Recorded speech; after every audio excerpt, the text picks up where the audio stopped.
longevity, right? It's not built on motivation. It's built on systems, right? From psychological standpoint, sustainability. It's protecting joints, your hormones, your nervous system, your recovery capacity. When you're talking about, what you're eating, how you're recovering, how you're sleeping.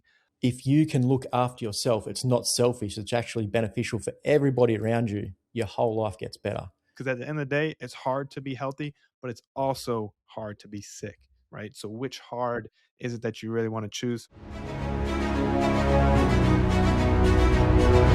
What if I told you that the same mindset that builds championship teams also builds an extraordinary life? The same discipline that drives elite performance to greatness is the discipline that unlocks a longer, stronger, and more resilient future. This is where peak health meets peak performance, where we explore the science of longevity and the mindset of greatness. Because your legacy isn't just what you leave behind, it's what you show up with every single day. This is the Legacy and Longevity Podcast. I'm Zach Dancel, your host. Welcome back to the Legacy and Longevity Podcast. Most people train for a season, right? They train for a wedding, a vacation, or they have a New Year's resolution, right? But very few people have this concept that I think more and more people are coming around to. I embraced when I was an athlete, is that I wasn't just training for my sport, right? I was training for life, right? Because I understood the importance of strength, mobility. And today's guest is someone who understands the real strength. It's not built in the extremes. He's done the CrossFit, I'm sure. He's done, the heavy, super heavy lifting, but it's built in the quiet, the discipline, the repeated choices that compound over time. Jack Graham, he's a personal trainer, fitness educator, and a podcast host, who's carved out a super powerful lane in the industry, that is, I think, addicted to shortcuts, right? I really, just from what I know about you, your philosophy, it's about sustainability, alignment, not chasing the aesthetics. So, Jack, welcome to the show. Zach, thanks for having me. I appreciate the intro. Yeah, training for life. I love that. Training for life. Yeah, I say all the time too. So my team they get annoyed with it because I'm constantly using sports analogies or fitness analogies, just because I've learned so many valuable lessons that now being, in the workforce, in my profession, in my career, that a lot of the same things and teachings that I learned in football, it's the same, right? They just carry over. They're transitioned right over. And so really I'm an athlete for life, right? Like I'm an athlete. I'm a corporate athlete now, right? Um, but to kind of kick this off, I really believe, every meaningful philosophy was, forged by friction, right? Nobody just arrives at clarity without first being surrounded by that noise. It's in fitness, especially, we're taught early to chase fast results, measure worth by appearance, and confuse um, intensity with progress. And I like to say a lot, don't confuse movement with progress, right? We can run in place and still be where we were before. So I want to start off, how you stepped, into that, right? What were the early days? Take us back to the early days when you first got into fitness, why you got into fitness, right? What were you exposed to in the very beginning of the journey? And a little bit about you. Yeah, so I'm here in Australia, long way away from you guys. So again, I appreciate you having me on. I grew up in a small coastal town, so always moving, surfing, playing sports, all that sort of stuff. Really got into the gym when I was about 15, 16. I was picked on in school. I was getting bullied, so I figured if I went to the gym and got bigger than the bullies, I would scare them away a little bit. But just fell in love with it. I love moving my body. I was so interested in how you can lift weights in a certain way and grow muscles. Like that just blew my mind at an early age. I absolutely couldn't believe that you could actually do that in a gym. So fell in love with the actual science of it. Started doing my PT course at an early age. And I was in construction back then. So I was sort of in and out of the fitness industry. I'd always do it on the side. As soon as I'd do it, I'd love it, get it all energized, but then got called away into the construction. And like, I guess you could say it was that friction in my life that sort of started causing a lot of issues that started coming up in my body. So by the age of 25, I'd fractured a vertebrae, bulged a disc, my shoulder was cooked, my knee was cooked, and my whole overall health and my mindset was just, yeah, it wasn't good. Let's put it that way. So, and I was 26, and uh, it really come to light when I was in a restaurant and just having a good time, having a few drinks, eating some food I probably shouldn't have been eating. And I tried to get up from the table. I don't actually remember any of this. So it was me getting told this after the fact. I got up from the table, passed out, and the next thing I know, I was getting woken up by paramedics ready to zap me back to life. And at the age of 26, 27, that I was just like, this isn't right. What's going on? And I was doing most of the right things. I was exercising, I was eating right, uh, I looked healthy, but my mindset, the stress, it all just come up and just, yeah, it was just stuff in my body. Like, again, injuries, like I've learned a lot from since then. So the stress that you can put on your body, not just through training, but just through life, relationship, mindset, um, connection to others around you, all that sort of stuff plays a big part in stress reduction. And if you're not aware of that, then it can just come up in different ways. And yeah, unfortunately, come up in many different ways for me. So since then, I've just been trying to bring more awareness to what can actually bring you good health and longevity. I'm definitely a slow learner. It's been about 10 years and I'm starting to finally figure it out. So yeah, that's what I'm all about now. So the last 10 years has just been a massive journey of figuring out what's actually good exercise and can keep you healthy. Like you said in the intro, exercising for longevity, working out for life instead of aesthetics or performance, all that sort of stuff. So again, learning what that actually looks like. And then again, diving into all other stuff. Yes, food is important, but sleep is also important. Once you got those three dialed in, you really need to start focusing on connection with others, whether you call that religion, mindset, meditation, all that sort of stuff just plays a big part in it. And my podcast have been a big part of that as well. Yeah, what remind us, or remind me and tell the viewers and listeners, what's the name of your podcast? The True Form podcast. What type of takeaways would you are you handing out? Yeah, so I guess the true form is a play on the gym, finding your true form in the gym. Obviously, form matters, and you want to focus on good quality technique and all that sort of stuff. But I started to realize that goes into life as well. Like finding your true self, your true form in life is just as important as having a good workout and good technique. So now I'm diving into different aspects of all different, like uh, resilience, mindset, like I said, performance. It all plays a big part in bringing awareness to who you are and your true form, but in life.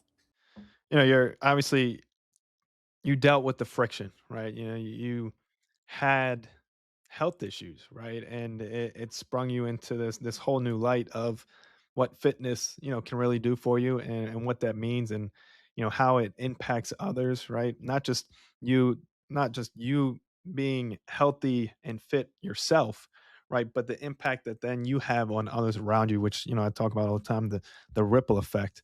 Um, you know, longevity, right? It's not built on motivation; it's built on systems, right?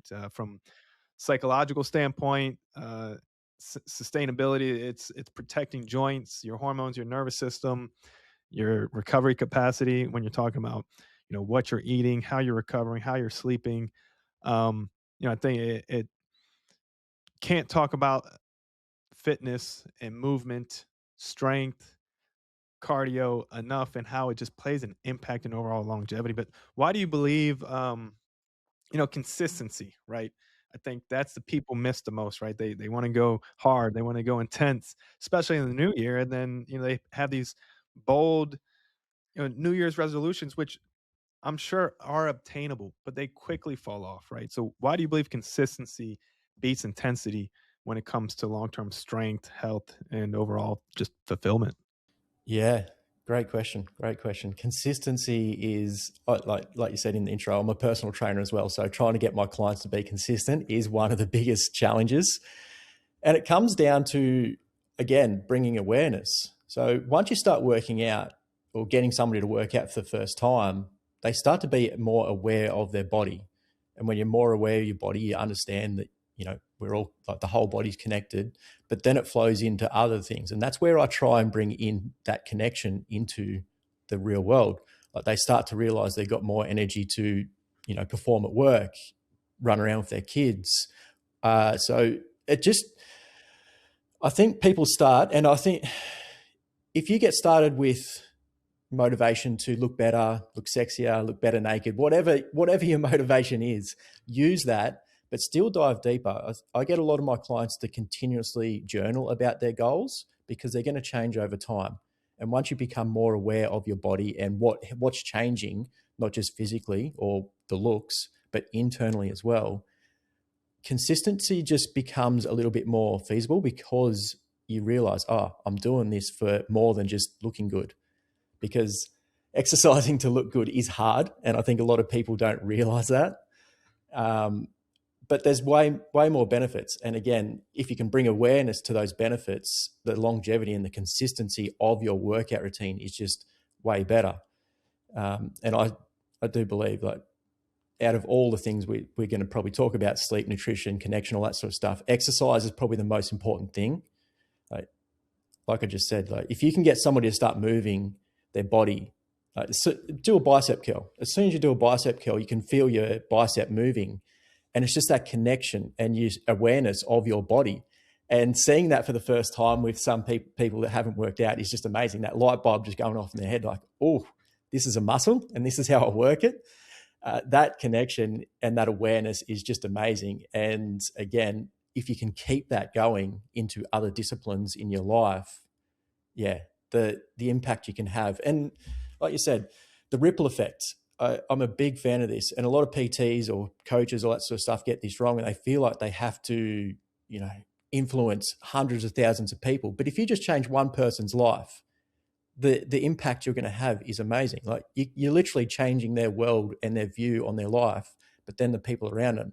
So just getting one person to start working out and exercise and strength train and get strong in their body and then their mind is just a massive impact on their world and the world around them as well.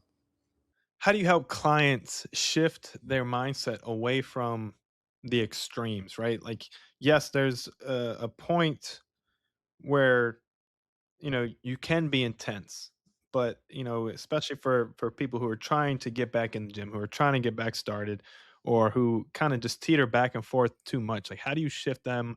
How do you shift that mindset? Right? It's not about the extremes. Yeah, that's hard. And it's very individual because different things drive us. Like what drives you to do what you do is going to be completely different to me. And this is where I think people should work with somebody, whether it's a PT coach, mindset coach, whatever it is, just to help them through that is going to be very beneficial.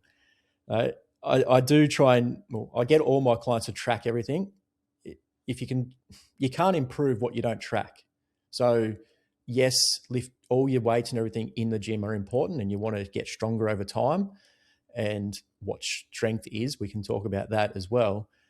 But if you're tracking your mindset, your like all your biometrics with a wearable, all that sort of stuff, you can start to see different things. So again, like if you're trying to improve your longevity, mindset is a big part of that. So if you're journaling, you're tracking your mindset so you can improve on that. So I'd say just trying to track everything. Again, everybody's a little bit different on what they should be tracking because some people get overwhelmed and obsessed and all that sort of stuff. So again, that's where working with somebody so they can pull you up on that sort of stuff is very important. But just again, probably the biggest takeaway there is you can't improve what you don't track. So if you're trying to improve your lifespan, or again, some clients might not be aware of what they're trying to improve. So if we start tracking things in the gym, outside the gym, and it could just be like habit building as well, tracking some simple habits. Once they start improving their wake up routine and they've got more energy, you go, okay, well, that's improving. Now you got more energy. How's that affecting your life? And then they're like, oh, yeah, I can do this, this, and this. And I don't have a 3 o'clock slump and want to eat all the chocolates and coffee in the world. It's like, they can see the benefits of it, but you just got to track, be aware, and then bring that awareness back to what they're doing. Yeah. No, uh, I love talking about mindset. I think it's, um, just where we're at today as a society. Just having the right mindset is one of the biggest things, the biggest hurdles to come over, right? Because once that person has the right mindset that they're going to do whatever it takes to accomplish the goals, what they set out, they say they're going to do, be the person who they know that they can be, right? At that point, like there's not anything that they can't accomplish, right? And it all starts in the mind, you know. So I think mindset is everything. You know, the gym is probably one of the most humbling environments on earth, right? There is no lying under the bar, right? There's no hiding from effort, and the habits that we build there bleed into how we lead our families, our teams, and ourselves. And you describe, you know, the gym as the training ground for life, right? What character traits do you believe are forged through discipline training? Yeah, resilience. I just straight up, I think resilience is the biggest thing there because to get strong, fit, look better, whatever you got to do, you've got to turn up every day, whether you want to or not. You've got to put in the work. You've got to put in effort. And that to me is resilience. Doing stuff, doing workouts, whatever you want to insert there, just turning up day after day, doing the work, whether you want to or not, just knowing that once you do the work, you're going to get the results. And I think that's a big thing that people don't realize. Like we see it in business all the time. Like there's certain steps you've got to do to build a business. And once you start doing that, you get the income and then employees. So there's almost a pattern you've got to follow for business. But when it comes to the gym, a lot of people get lost on that because we're so influenced by social media, other people, all that sort of stuff. So you and I know there's a process to getting strong. You just got to turn up every day, lift a little bit more each day, each week, whatever the progressive overload is. But it's just trying to quieten that noise and just turn up and do the work. And again, I think that's part of resilience, just trying to turn off that noise, that influence from everybody else, and just focusing on what you need to do. And once you can do it, again, I'm saying this like it's easy, but it's very hard to do, to just turn up and do the work each day, not listen to everybody and just get the work done. I think that just bleeds over, but I think it bleeds over into relationships as well. Like these days, relationships are hard. You got to put in the work, whether it's friendships, intimate relationships, all that sort of stuff as well. You've just got to turn up, do the work when you don't want to, when it doesn't feel right. Like if you got screaming kids in the background and you got to get work done, or you've got to entertain them, you just got to get it done. So working out in the gym just helps build that disciplined muscle of just knowing that there's an end result and just doing those steps in between. Yeah. No, it's and we keep talking about longevity and showing up, right? And you hear it all the time. Everyone says that they would die for their family, right? But would you live for them, right? Losing the extra weight that's holding you back, moving your body daily, even when it's inconvenient, right? Fueling yourself with real food and not junk, building strength and, to your point, resilience, you know, so that you're around, when they need you the most, right? Like that to me, um, is more powerful than anything. So, I want to, again, it's that mindset shift of, oh, I would die for my family. No, would you be healthy for your family? I think that's even more powerful. Yeah, I think a lot of people are afraid of putting themselves first and think it's selfish to look after themselves, especially when you've got a family to look after and all that sort of stuff. But when you start to realize that if you can look after yourself, it's not selfish, it's actually beneficial for everybody around you, your whole life gets better. And again, I was having this conversation yesterday with a doctor that's just about to, well, a training doctor who's just about to step into the field. And I was telling him, because again, going into emergency, working in a hospital can be quite demanding. I said, you've got to look after yourself first because you're going to go into a high stress situation. You're going to be working long hours, pretty bad hours, probably to start with. And if you're not on top of your game, like you've just spent almost 8 years learning all this information, and if you're sleep deprived, not eating right, not exercising, you're useless to everybody you're trying to help. So take the time to look after yourself first, so you can use all that information. You've just been learning it for 8 years. Use that information to get then go and help people. But as we know, if you're sleep deprived, not exercising, not eating right, then your mind is just not going to be operating properly. So again, you can't help anybody. So it's not selfish to be looking after yourself. It's almost selfish not to be. Yeah, I agree. Yeah, at Nava we see the same patterns that uh, it's not about separating physical training, from identity, physical training from health, right? It's all encompassing, right? It's all the same part of the bigger picture of a healthier, more optimal you, right? So when you talk about discovering your true form, how do you define true form, and how is that built from someone, or how is it different from how most people think about fitness? Yeah, again, I'm still trying to figure that one out. So the True Form podcast started because again, I'd been doing this personal training thing for a good 12, 15 years. And there's so much information out there. And I got to a point where I'm giving all this information to all my clients and nothing is happening.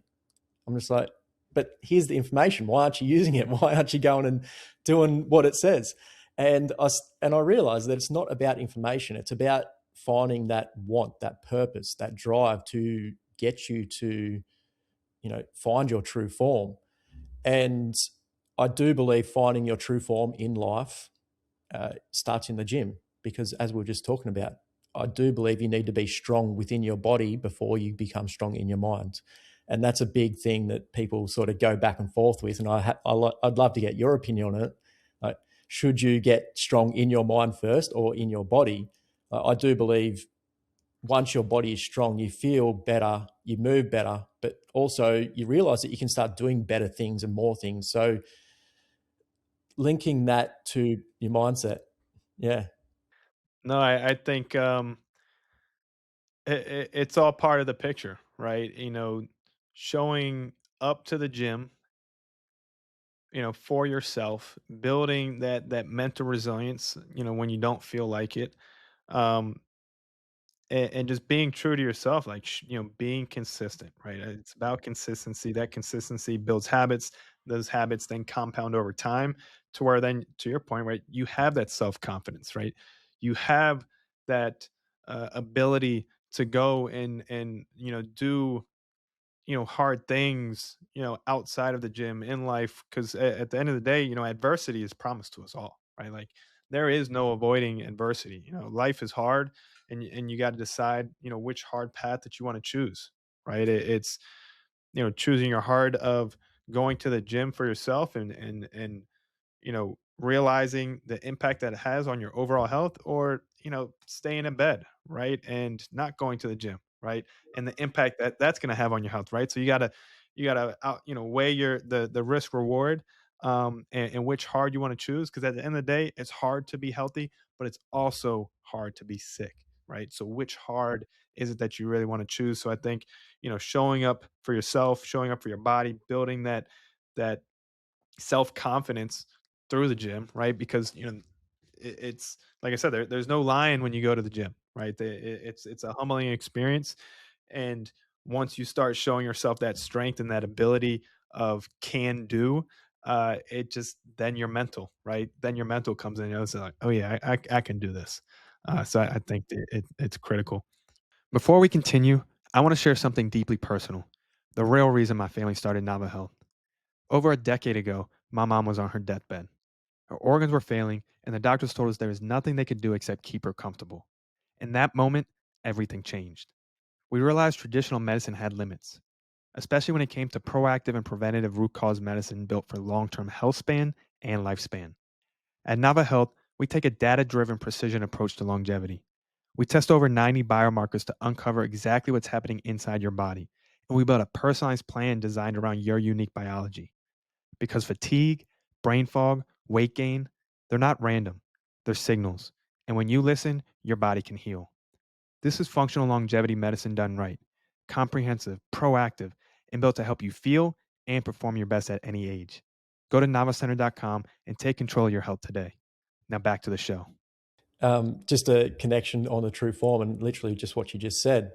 But taking the time to learn how to exercise properly as well. It's not just, going to the gym, smash it as hard as you can, but just literally just taking the time. It's just, I guess you could insert any sport there, like learning how to play a sport. It's a technique. Taking the time to learn that technique, how to exercise, play a sport, all that sort of stuff transitions into your life as well because you got more time, you got more patience. You know this is a journey and you're not going to learn it just like that and you're just going to be massive the next day. It takes a lot of time to learn a skill. So once you start to learn that as well and start applying it to your life, you're a lot more relaxed and a lot more accepting of others around you because you're like, okay, they're going through their learning process as well on insert whatever they're trying to get through. So I do believe that comes back to the true form as well. Again, like, I think finding your true form in the gym, you can look at that in so many different ways, like patience, resilience, mindset, all that sort of stuff. So again, it doesn't have to be, I know we're talking about gym because we work out, we love the gym, we love getting stronger, we know the effects of it, but it doesn't have to be the gym. You can just start moving your body in any certain way, like sports, insert whatever you want to do there. It can be yoga, it's just moving your body and being aware of it. Like I've had a yoga teacher on my podcast, and he's written a whole book on about how yoga can bring awareness to your life, which brings awareness to your true form and beyond. So it's not just lifting weights as well. I know a lot of people might get turned off by that, but whatever you get you moving. Yeah, no, it's any sort of physical activity, movement is healthy for us, right? There's tons of studies to show just how impactful a simple thing of just walking, right? Walking 30 minutes a day, that in itself, has the opportunity to increase your life by 10 years, right? Just a simple thing of walking, right? So, people sit there, doom scroll on their phone where, they could be walking around the neighborhood, right? And instead of in bed. And I think to your point, true form, it's not just going to the gym and crushing weights, but it's doing it with intention, right? Going to the gym is you have to be intentional. You have to be purposeful with everything that we're doing in life, right? If you truly want to accomplish everything that you set out that you want to accomplish, whether it be at work, whether it be with your family, whether it be in the gym, whether it be for your health, it takes extreme intentions of doing it with purpose that I think it's you can't just do it by yourself, right? It's no different than medicine, right? Where, if you want to live an optimal life, if you want to be proactive and preventive, I always say you have to work with someone who is an expert and can look at it from a different lens, right? So working with a functional medicine, a functional longevity medicine provider like someone at Novel Health, or working with someone like you when you're going to the gym, like yourself, when people are going to the gym, so that they actually have a plan. Like every time that they go there, it is there for a purpose, right? It's for strength, it's for VO2 max, it's for doing some sort of corrective issue. People all the time. I mean, you could go on Instagram, they look fit on Instagram, but can be completely out of alignment, can be completely unhealthy. So, talk to us a little bit more about why that is, right? Why can someone look fit, but be out of alignment or unhealthy? Yeah, well, 100%. And I'll use myself for example. Like I said, when I was 26, I was looking good. I was fit.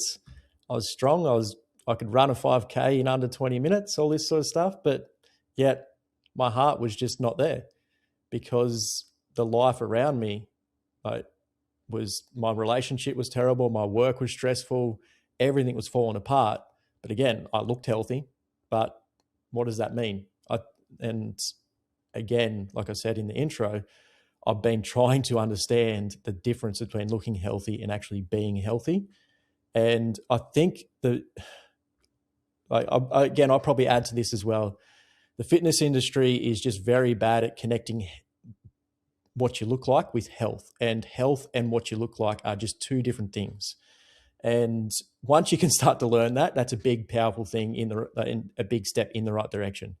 Again, it took me a long time to realize that, but what's happening on the inside is just as important on what's happening on the outside. I think it's a good reflection. So again, there's a correlation there. The healthier you are on the inside, you're going to look healthy on the outside.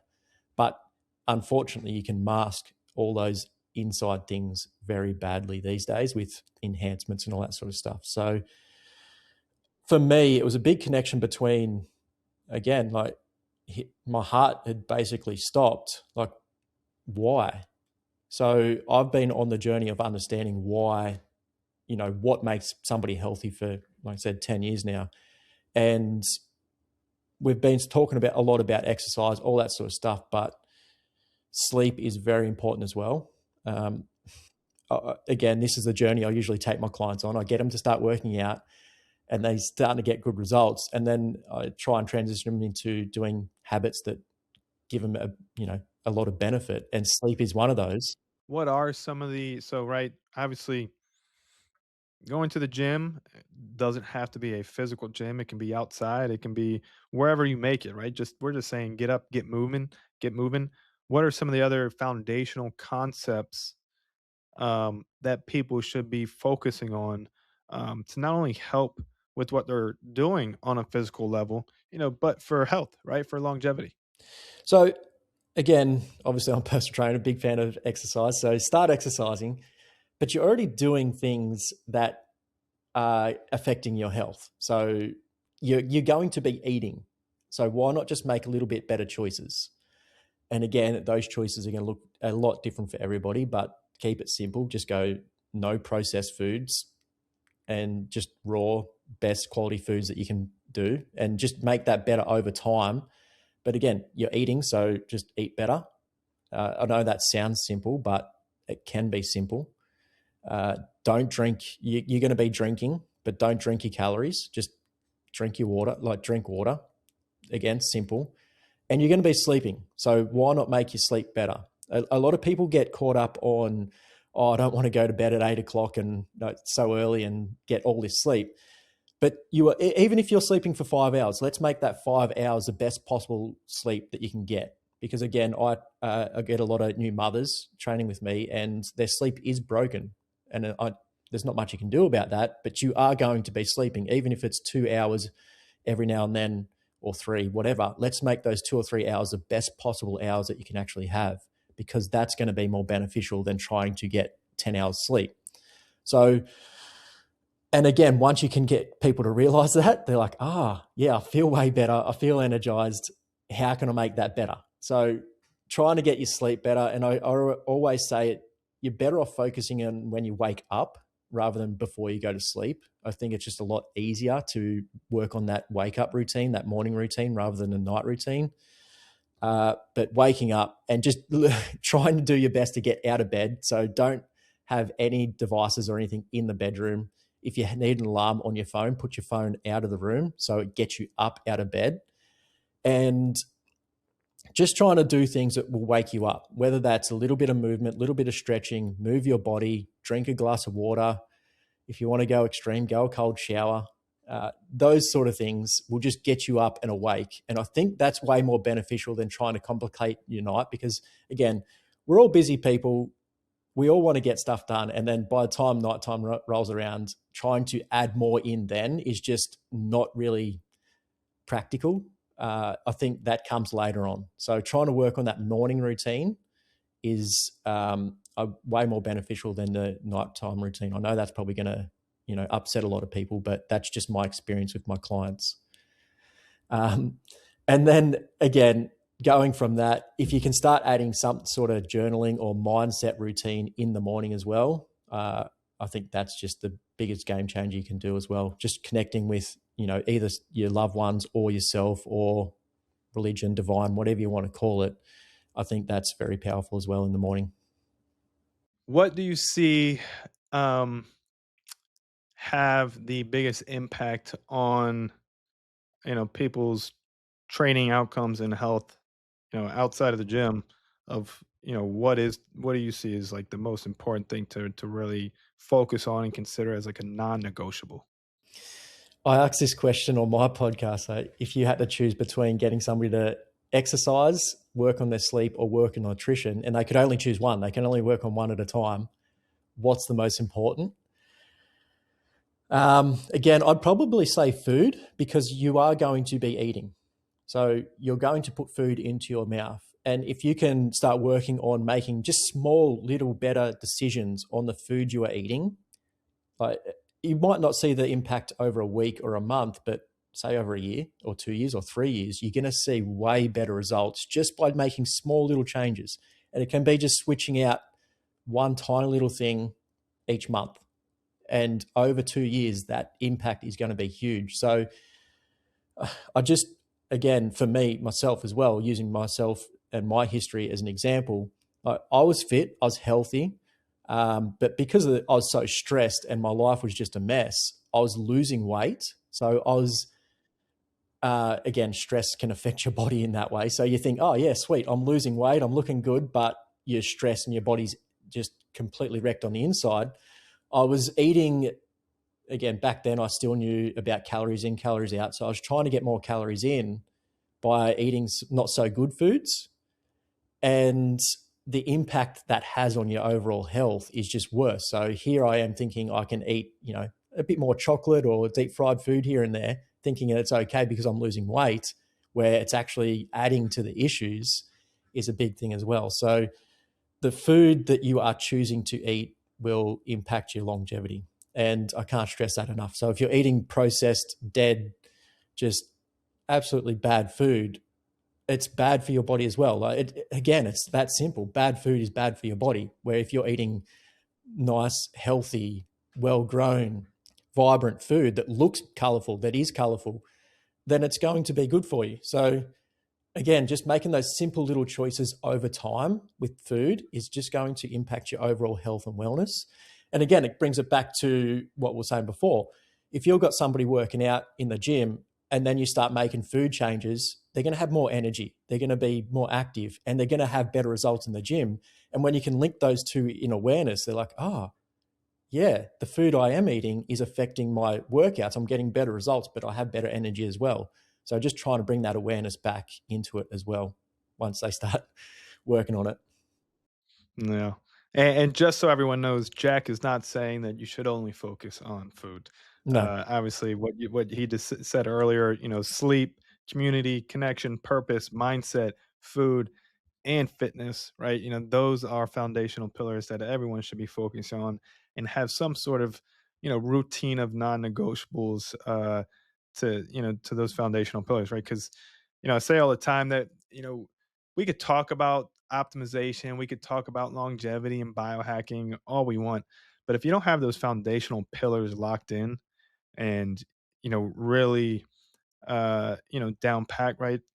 The biohacking, the longevity, the cool trendy thing that you saw on social media, it isn't going to do much, right? Because your body isn't prepared or set up for success because you've missed the biggest areas of opportunity that we're talking about right now, right? Fitness, sleep, nutrition, recovery, community, right? Without those things, we can't have longevity. Without those things, we can't have optimization or longevity. And it's a lot of the things that we preach at Nava all the time. Is look, we have some amazing treatments. Like we have some transformational services for people that can really make an impact on not just the chronic issues or diseases that they might be dealing with, autoimmune diseases, right? We see those and deal with those all the time. But when it comes to really being proactive and preventative, setting ourselves up for success for longevity, because at the end of the day, like for me personally, I want to be here for my kids as much as I can. Right. There is nothing more important to me than my kids, my wife, and my family, which includes my chosen family. Like, to me, that's what it's all about. That's what I'm grounded by, right? Is family and loyalty, right? Like that right there to me is everything. As long as I have that, I'm good, right? Like I'm set for life. So every day my intention is how can I better myself for them, not just for myself, for them, because I want to be here for them. I want to be a part of their lives. I want to be able to play with my grandkids when my kids start having kids. And if I'm not doing the right things and holding myself accountable to meet that goal of mine, right? I'm just cutting myself short, right? And it's just something that I can't personally wrap or grasp the mindset of not being able to do that. That I it's like one of those things. Like when I wake up in the morning, I was like, do I stay in bed a little bit longer and not work out today? And I just have to remind myself. I have that little pep talk, right? I think talking to yourself, same thing as journaling, right? You're just kind of talking to yourself. You're just writing on paper. You gotta have that little pep talk. Like, no, like you got to get in bed, right? This isn't a part of the program, right? This is a non-negotiable.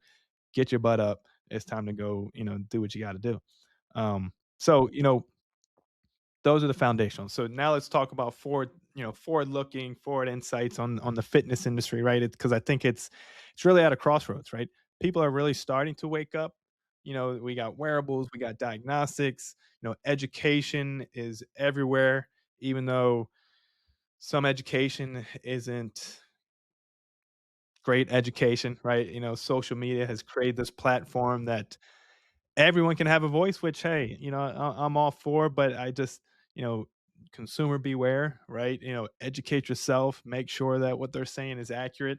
But it's pulling us all away from extremes and towards personalization and sustainability. A lot of things that we're talking about. Where do you see the future of fitness heading?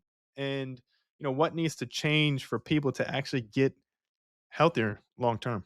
I'm looking forward to the future. I know a lot of people are a little bit doom and gloom about AI and all that sort of stuff, but God, I'm excited. Uh, what what is going to happen? And then, like you said, more people are tracking everything, so more people are aware of, you know, their HRV, their mindset. Like you got apps and everything; you can track everything, sleep, all that sort of thing. So everybody's starting to track, and they're like, "Oh, well, how can I use this to improve my health?" And just that question there is just that excites me because, again, combining that with AI is just going to be like next level. Oh, yeah. AI is changing the game, right? People are scared. A lot of people are scared of AI because they think it's going to take their jobs. Which sure, some jobs it will, but it's just going to create other jobs, right?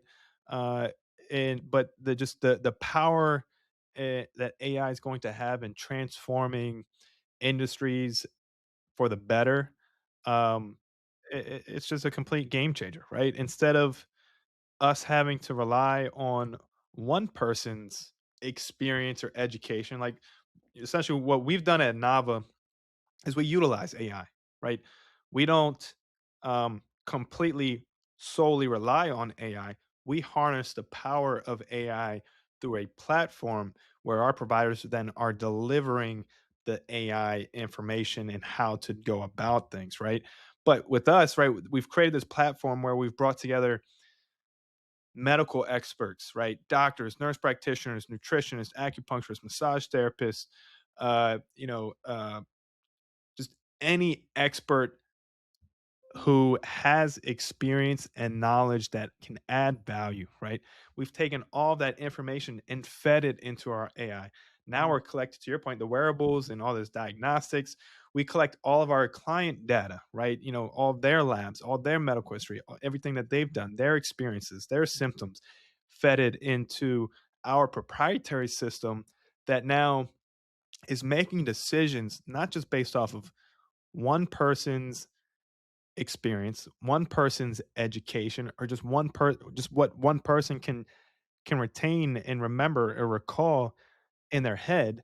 No, we have the data and expertise that all of these amazing providers have been able to bring on how we can truly provide these personalized plans, right? To that unique individual that is going to give us the best opportunity to be successful in really helping that client with any current symptom, condition that they're dealing with right now. But ultimately, our end goal, right, is to help clients live healthier, longer lives, right? Not just here to live longer lives, but to live healthier, more quality longer lives, right? And that's where I really see AI. I think we all just need to grasp. I mean, AI's here, right? It's not going anywhere. It's not leaving. But it's time that we grasp and harness the power, because it is absolutely tremendous. It is going to be life changing, life saving technology, that we really want to push to the forefront, and not just in health, right? In all industries, and helping us really make decisions on what is best for everybody. Yeah, 100%. And what you just described there was connection. Like these days, again, with AI, social media, everybody's like, oh, we're so disconnected. This isn't happening. But you can really use all the technology we have access to be more connected. And you just like 100% what you just said. Like, I think I've been doing this PT thing for a while now. Like, I've been interviewing a lot of professionals for a long, like, I'm going almost 300 episodes, but I still can't retain all the information. Although I've got all this information and I'll learn it, like, how you experience it as well, like how you use that information is going to be completely different to somebody else.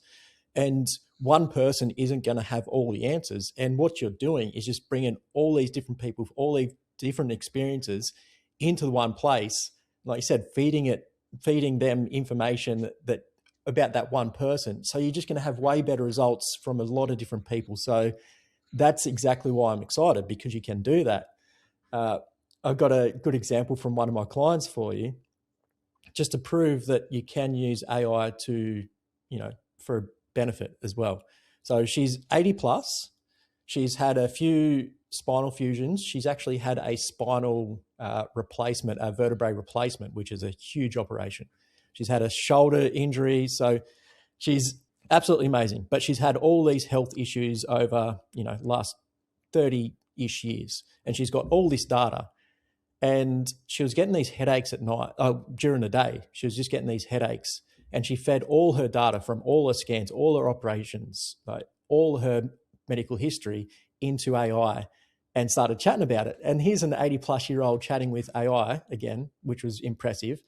And again, it was just a disconnect of a bunch of different specialists that know what they're talking about. These specialists know exactly what they're talking about. They have all this experience, but because they're all disconnected, she wasn't getting many answers. And AI just told her to do a couple of simple little things. One of them was change the position you sleep in, and her headaches went away. So it just, again, what you just described there is a perfect example of how you can actually use technology to improve your overall health and wellness. Like, you might just think, oh, that's simple. But if you've got headaches during the day or neck pain, it's going to limit your happiness. You want to actually do things. You're not going to exercise because you've got neck pain. So just changing the way she slept, pain's gone. She's got more energy. She wants to turn up to her workouts. So it's just those simple little things. And again, bringing all those experts and using AI as well is just going to be a game changer. And again, people are tracking all their metrics. So having somewhere where you can go, like Nova Health, to put those metrics in and get something out of it, to again point people in the right direction, because it's going to be different for everybody. Like we've just been discussing, how we live our lives, what we like to eat, what we like to exercise is just different for everybody. So having it personalized for that person is just even more exciting. Because again, as a coach, like I love to think I'm trying to personalize plans, nutrition plans, like habits for people, but they're based off my biases as well. Like I'm biased towards certain things. Like it's just how I've been trained or my experiences. So knowing that, and then knowing that if I can get a couple of other experts to come in and we all pull that knowledge together, that's very powerful for somebody trying to improve their health and longevity. Yeah. No, and I think, that's our vision of the future. Not just in healthcare, right? It is tying in the fitness. It is tying in, the different specialties like biologic dentistry. It is tying in the food that we're providing and putting on tables.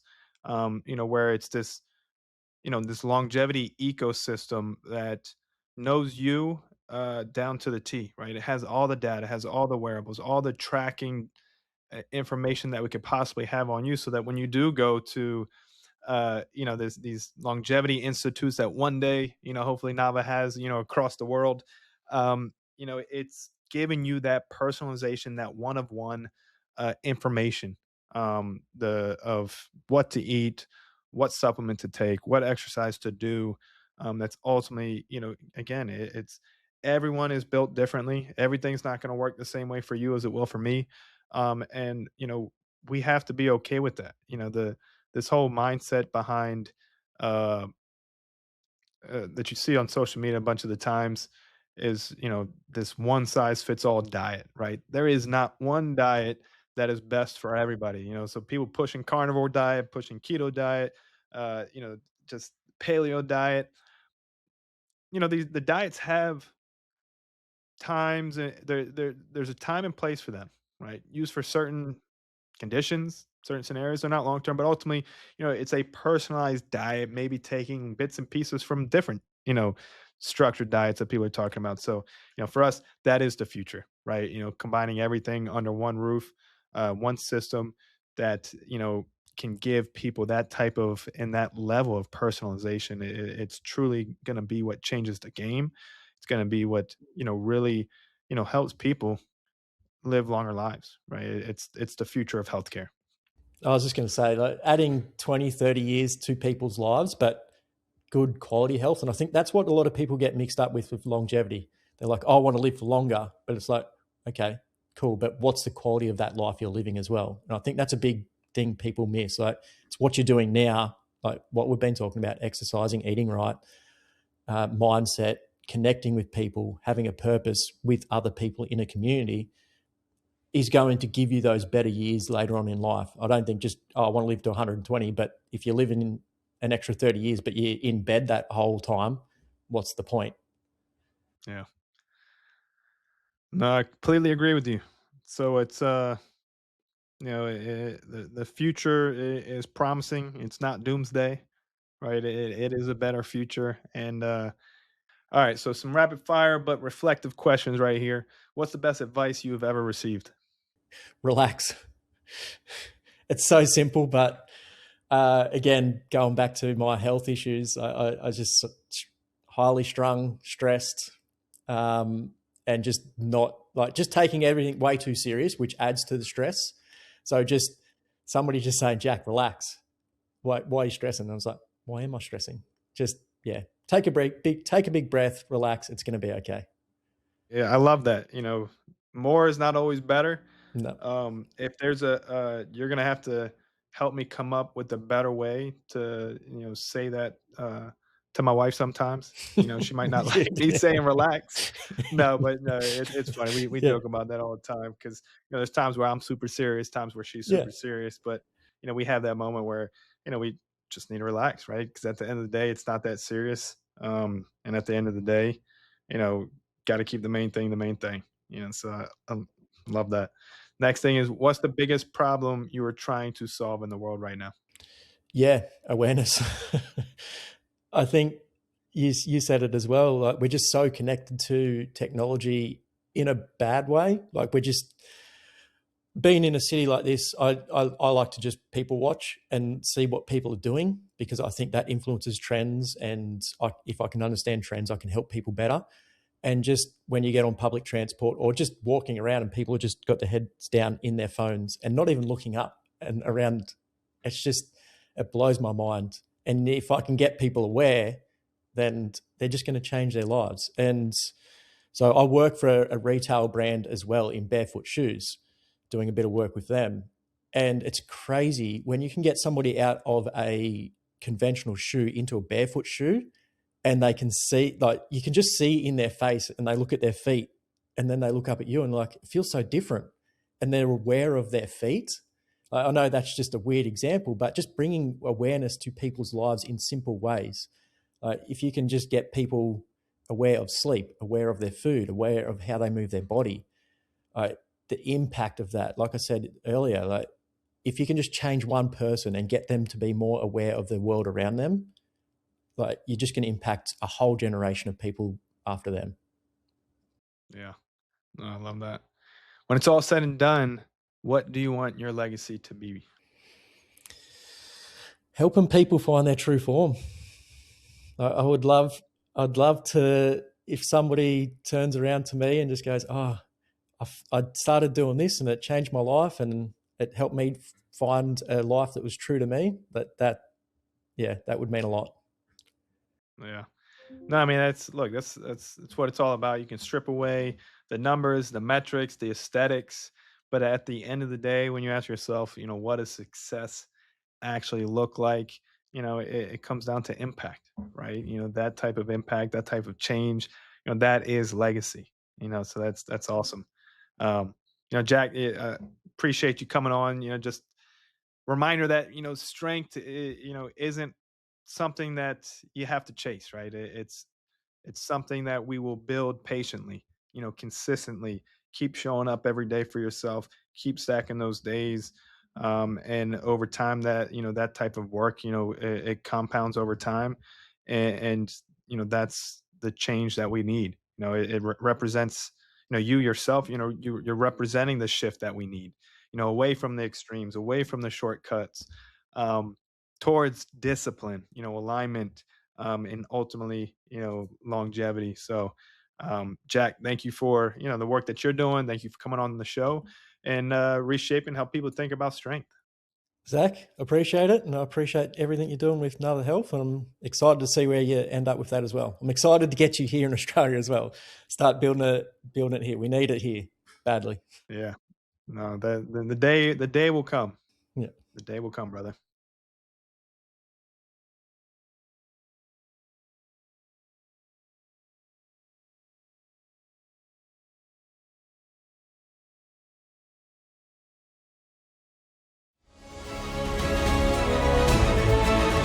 If today's conversation sparked something in you, here's what I want you to do right now. Pick one strategy, one insight, one small action you heard today, and commit to it this week. Excellence isn't built in moments. It's built in the daily decisions that compound over time. Remember, you're not just building a healthier body or a more successful career. You're building a legacy that will outlast you. And that starts with the standards you set today. Thanks for listening to the Legacy and Longevity Podcast. If this episode was valuable, first subscribe so you never miss an episode. Then leave us a review to help more people find these conversations. And finally, share it with someone who you think needs to hear it. Until next Tuesday, keep raising the bar, keep pushing your limits, and keep stacking days. I'm Zach Dancel. Your legacy starts now.